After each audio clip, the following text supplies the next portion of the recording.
Now, what the Midjourney Monarch is about to do with it, I don't know. Okay. I am I so don't try to compete with her. I stay over here in the chat GPT and I let her have Midjourney. So let's see what she came up with for today. I had so much fun with her GPT because I blended stuff together that wasn't supposed to go together. And it gave me things that were just absolutely phenomenal. Um, the one thing about Linda's GPT is like when you start to really expand your creativity, it will give you things that you go, I really, I didn't think it could do that. Like the one that I have in the back of me. Let me spotlight my back.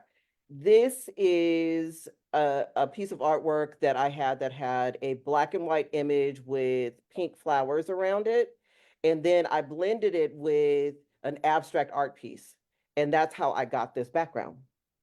Her GPT has the ability to be able to expand your creativity in ways that you didn't think that it should. Like try throwing things together that don't necessarily go together. I even put some of Sabrina's, who's coming up next, some of her dogs with abstract portraits and blended those two things together just to see what it looked like.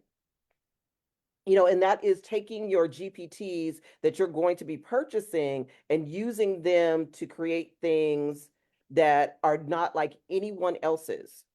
And I know that the last time we had a lot of conversation of people who were talking to us about, I don't want my stuff to look like everybody else's. Well, this is your opportunity for that not to happen. You're able to get one person's GPT and another person's GPT, blend those two things together and create something no one else will because you're the only one that has created it. So I really am excited to show you what I did with Linda's GPT as my rooms are starting. Because when Linda said something about the rooms, I was like, oh, let me go in here and play